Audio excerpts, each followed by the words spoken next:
We're happy you could join us for another enlightening edition of Jamaica Magazine. I'm your host, Theodore Henry. October is Breast Cancer Awareness Month. In an effort to spread the word, we're encouraging you to support the fighters, admire the survivors, remember the angels, and never give up hope on your loved ones. We have some educational features lined up just for you in this next half hour. So stick around, there is still more to come on the other side of this break.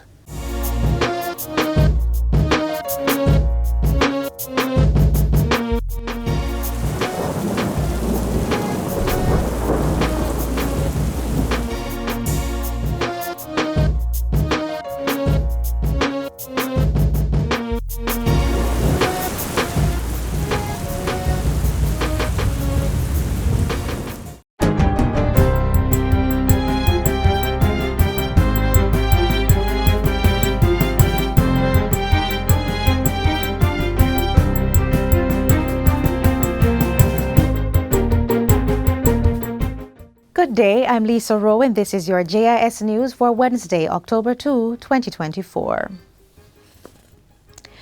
Prime Minister Dr. Andrew Holness says Jamaica is looking forward to working with the Confederation of India Industry, CII, as part of a commitment to deepen relations between both countries. Addressing a dinner reception on Tuesday, Dr. Holness outlined areas for innovative business investment opportunities. Among them are tourism, infrastructure development, renewable energy, animation, medical tourism, and health. The Prime Minister says an area of special interest is working with Indian companies on joint research projects and technology transfer. To enhance Jamaica's research and development landscape, particularly in the areas of biotechnology, as well as product and drug development using Jamaica's natural resources. We also want to welcome Indian companies providing software development and maintenance, cybersecurity, back office, finance, and accounting services.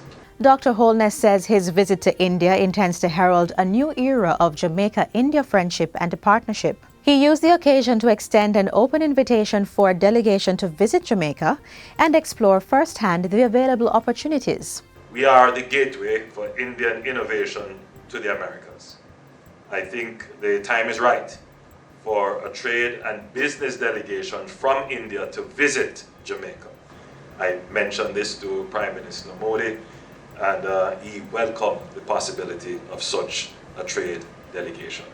The Ministry of Agriculture, Fisheries and Mining has unveiled a comprehensive crop restoration and expansion program aimed at enhancing coffee and cocoa production nationwide.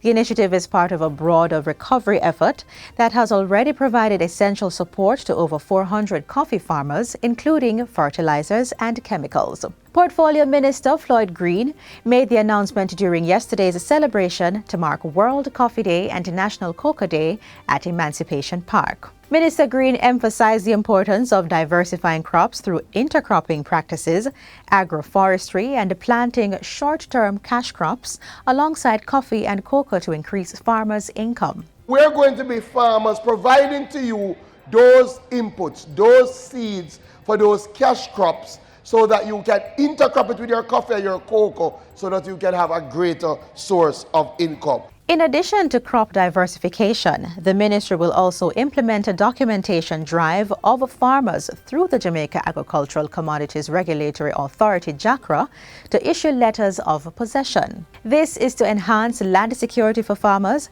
and to ensure the integrity of the Jamaican coffee. Minister Green detailed further that a partnership using blockchain technology will enable the ministry to trace coffee beans to the farm it was grown and to the actual farmer.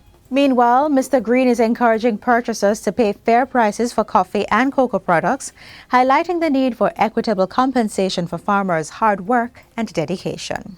Vendors and customers at the Ocho Rios Market are now benefiting from a $10 million upgrade to their bathroom facilities. Speaking at the recent opening, Minister of Local Government and Community Development, Desmond McKenzie, said the move is part of efforts to upgrade public sanitary facilities in markets across the island. 80% of the persons that use our markets are females. Majority of the vendors are females, most of the shoppers are females.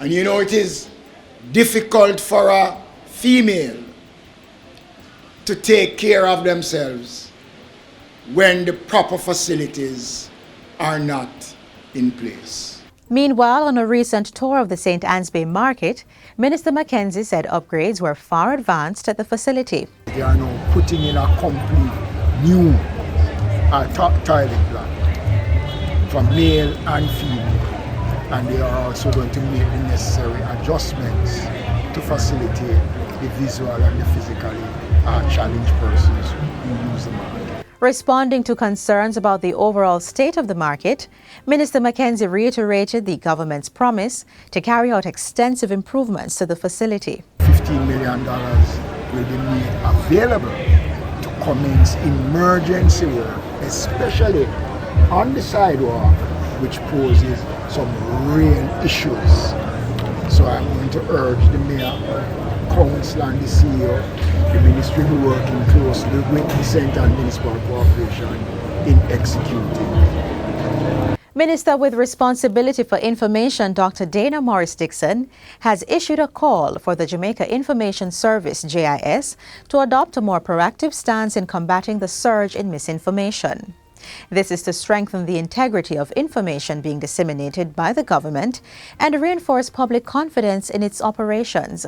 Minister Morris-Dixon made the call during the agency's two-day strategic planning session recently. She also emphasized that recognizing and sharing the contributions of these public workers is essential for fostering public confidence and countering misinformation. When we see the roads being fixed, when we see highways being built, it's not government generally speaking, it's really a collective of a lot of our government workers that are facilitating all of this. So the transformation we're seeing in our country, the improvements we are seeing, which we would love to see it happen faster, but it is happening because of our public sector workers, and it is important that GIS spreads this, tells the story of what is being done in our country. Minister Morris-Dixon also called on the JIS to ramp up its responsiveness, particularly real-time responses to false information. We must find new mechanisms to actively track what is happening, what is being said, and make sure that we have the mechanism in place to verify the facts and issue corrections promptly and creatively. In other news, Industry, Investment and Commerce Minister Senator Auburn Hill says a framework is being developed to strengthen the quality and the standards of products in the craft sector. This, he says, will ensure Jamaican-made products maintain the highest level of quality and can be competitive in the global marketplace. We are embarking on a journey that will elevate our Jamaican-made products and sometimes services, although craft has to be, tangible, to new heights of global competitiveness. Senator Hill was addressing a craft product assessors workshop at the Jamaica Business Development Corporation, JBDC, Incubator Resource Center in St. Andrew recently. The workshop was used to introduce the revised or expanded National Supplier Rating System for authentic Jamaican craft producers. The system will be used to rank producers, categorize and determine products supplied on the local and international markets, as well as inform programs targeted to craft producers. There is a market for well thought out, well designed, properly packaged and well exported craft products. We must boost our craft quality and competitiveness to be able to command the kind of respect and markets that we want to have. And finally, the Downtown Art District came alive on Friday with the unveiling of the Out of Many One Love mural aimed at promoting tourism and peace. It was unveiled on Peters Lane to mark World Tourism Day. The mural depicts various Jamaican music genres and fruits and highlights craft vendors and popular tourist spots, including Devon House and Rio Grande rafting. The artwork was done by muralist Sheldon Blake and assistant artist Rohan Cargill for Tourism Awareness Week 2024. Stakeholders in the tourism sector have agreed that the mural is a visual representation of how tourism brings people together. This magnificent work, created by one of Jamaica's finest muralists, Sheldon Blake, personifies not only the spirit of our nation, but also the peace and harmony that tourism fosters. It speaks to the enduring strength of Jamaica's tourism product and our role in promoting peace, both locally and globally. This mural aligns perfectly with our goals under the Ministry of Tourism's wider vision, demonstrating that tourism can be a catalyst for positive change. The newly installed mural complements the more than 100 paintings in the downtown district as part of the Kingston Creative Initiative. And that's it for JIS News Today. I'm Lisa Rowe. Thanks for watching.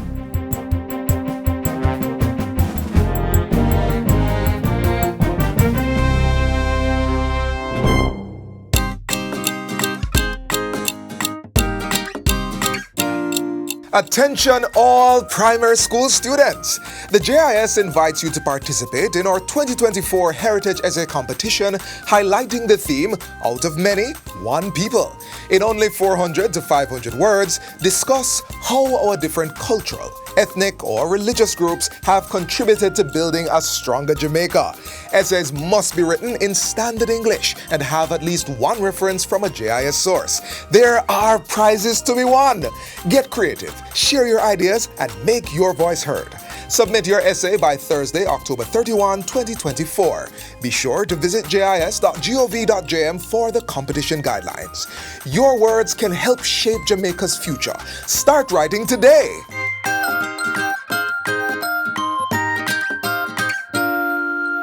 As we continue to spread awareness about breast cancer, we share in the journey of two persons, one a survivor and one battling the disease. For many, it starts with a little itch on the breast, a lump in the area perhaps, a bit of redness on the nipple, or even nipple discharge. And you know it's not breast milk. Besides, you're no mother, neither are you pregnant. Research shows that breast cancer remains the leading cause of cancer-related death among Jamaican women and is the most common cancer among women worldwide. And even with increased screenings and public education, it still remains a major health challenge. Two women, Kamala McWhinney and Kadia McCoy, both share a similar story. For them, the common denominator is breast cancer. Kamala is in remission and Kadia is undergoing treatment. They now meet for the very first time to have a conversation about their mutual foe.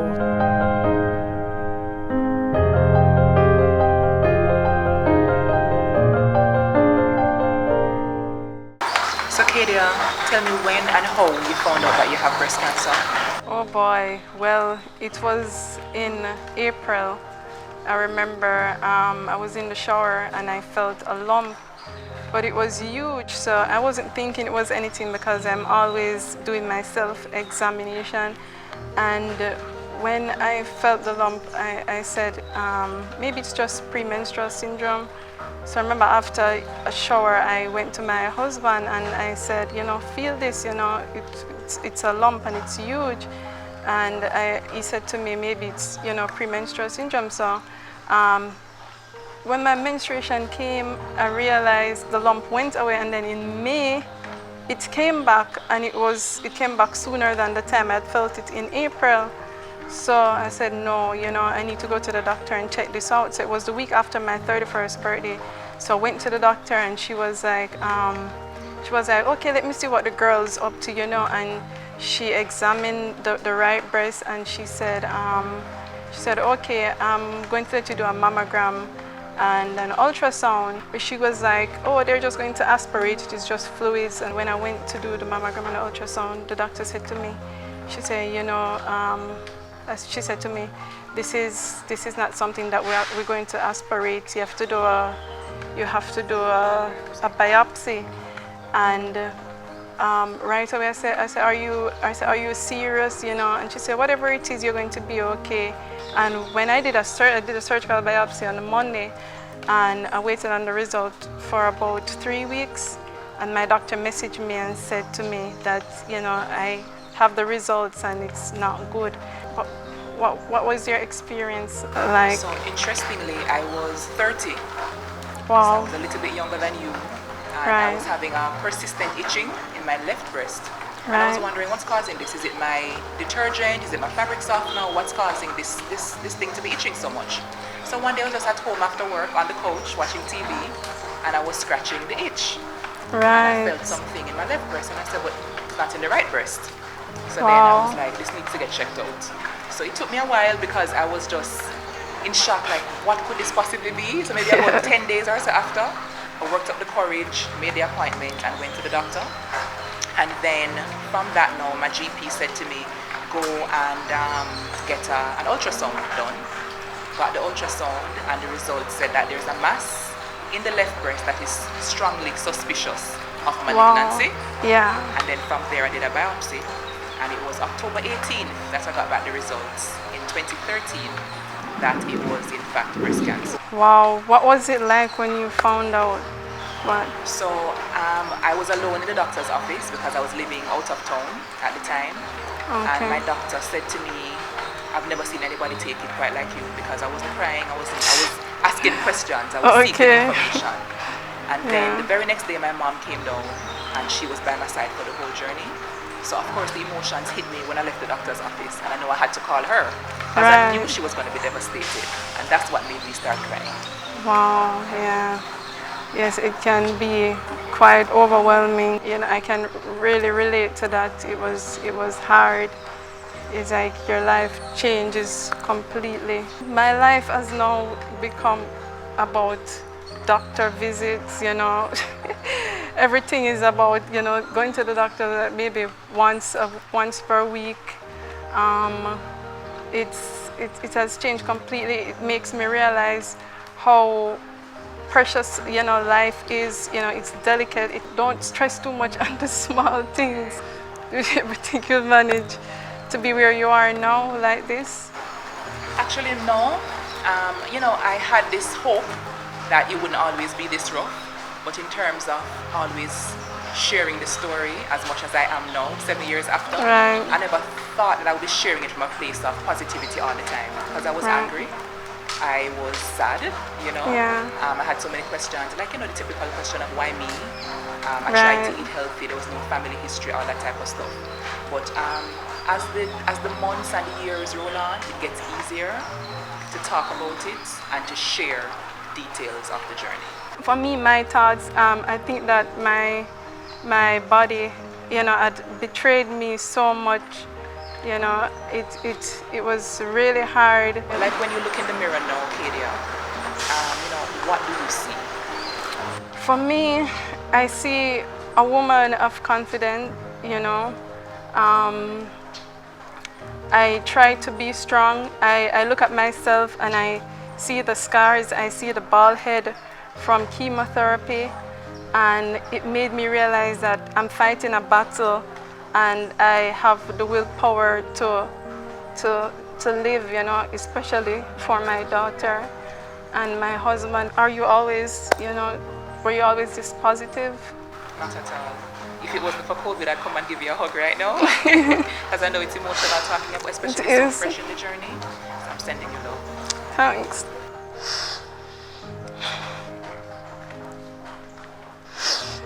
I'm not always positive, but I try to be as, like out of 10, I break down like maybe 1 out of 10. But 9 out of 10, I try to stay as positive as possible. And especially that I have a good prognosis, it keeps me going because all my scans came back clear. So it's just really doing chemotherapy, radiation, and then maintenance for probably about 10 years. But I try to stay as positive as possible. Just to respond to that, Kadia, even when I was going through, especially because I'm a mental health professional, as a psychologist, I knew that it's not practical nor reasonable to to ask anybody to always be upbeat, to Right. always feel like, yeah, I want to testify today. So I went sometimes for 7 days without wanting to talk to anybody. Like there was real Right. depression as a part of the chemotherapy side effects. And Right. as a part of what was happening, it's a huge personal crisis to be going through. So I just want to encourage you, feel all the feelings. If you feel like crying, it's normal. Yeah. It's human, it's healthy. That's what I'm doing. So, I mean, chemotherapy is hard. I did major surgeries. I did a oophorectomy, hysterectomy, a nipple-sparing mastectomy, and reconstructive surgery. I did all that in one surgery. So it was, I would take the surgeries any day than the chemotherapy. In terms of coping though, crying to me is a very natural part of it. Right. Feeling all your feelings, no matter what they are on a given day, are part of it. But how else have you kept going? Well, my daughter keeps me going. What I try to do is, in between the times that I'm feeling better, I try to go out and do something with the family. I have a mountain of support, and each bring different gifts of encouragement and support. But what was your support like? So for me, my support system was largely about my mom. She's like my backbone, right? So Right. my mom, and then my aunt, my cousin, and some friends who are like family. Oh, And nice. I'm really, really grateful that I had that kind of love. So Oh, I'm really that's grateful for nice. that, yeah.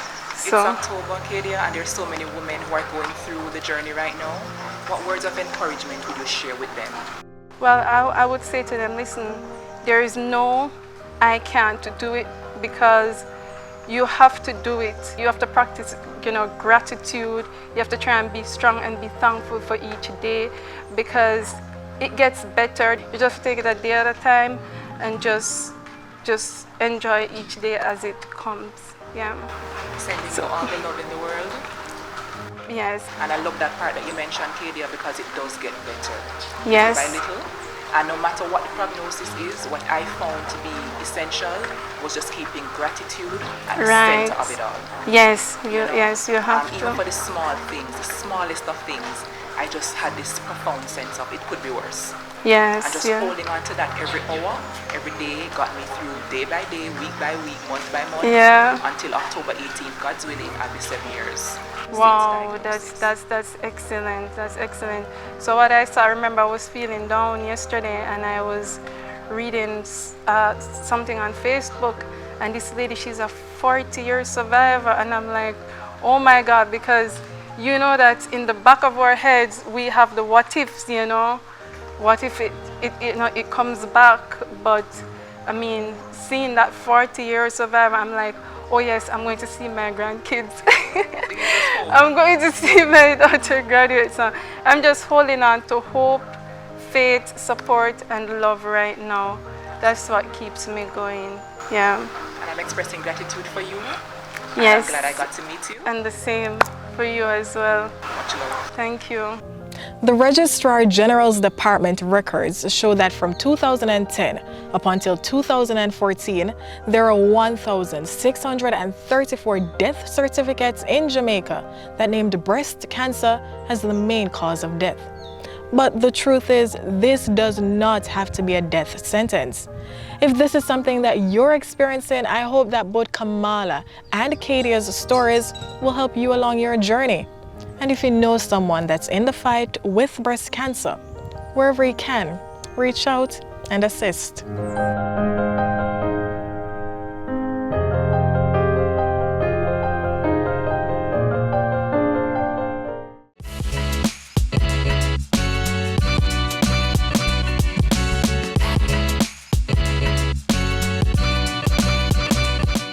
Operating on an expired driver's license, parking in a no parking area, or blocking a fire hydrant are a few ways in which your vehicle may be seized by the authorities. Get some other facts next.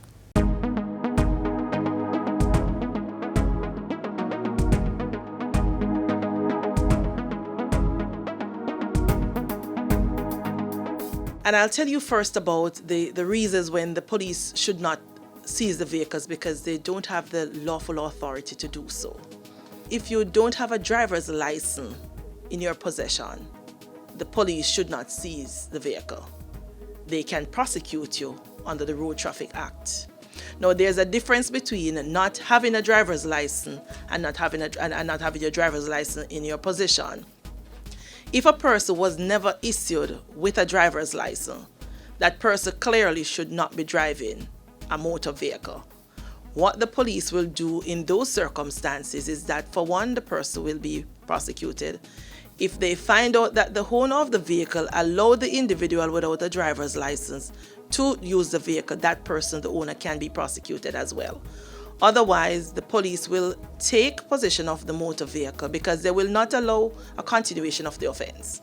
They will take possession of the motor vehicle and will get someone who has a driver's license or the owner to come and claim that vehicle. We don't seize a motor vehicle for no insurance coverage. The person will be prosecuted, but it is not a seizable offense. No registration of fitness is not a seizable offense. The police can lawfully seize your vehicle if the vehicle is not licensed. There is a provision in law that is referred to as the month of grace. So 1 month after your registration expires, if you are within that 1 month period, the police should not seize the vehicle. Your vehicle can be seized lawfully if you don't have a registration plate affixed. So you're driving around with no registration plate, it can be seized. Or if the registration plate is so obscure that you can't see what's on it, your vehicle can be seized under the Road Traffic Act. There are other acts that the police can lawfully seize your motor vehicle. For instance, if you are operating in contravention with the provisions of your license that was issued to you, your vehicle can be seized under the Road Traffic Act as well. Also, under the Dangerous Drug Act, Section 24 of that act allow the police to seize vehicle if the vehicle is suspected to be used in the commission of those offenses. Also, on a broader sense, is that if the police have reason and evidence that your vehicle was involved in a criminal activity, then the vehicle can be seized and the owners can be held accountable even if they were not the ones that were driving the vehicle at the time. So those are the circumstances when your vehicle can be lawfully seized by the police. There are other provisions when you can have your vehicle towed.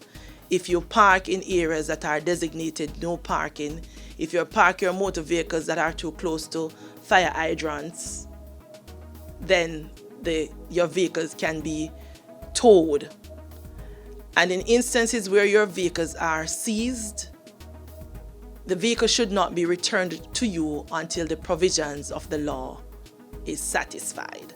So if your vehicle was seized for not being registered or licensed, it will not be returned to you until you go and get your vehicle licensed and you pay the appropriate and prescribed fines. Then your vehicle will be released to you. So it's important for persons to know when your vehicle can be lawfully seized as opposed to when it cannot be lawfully seized.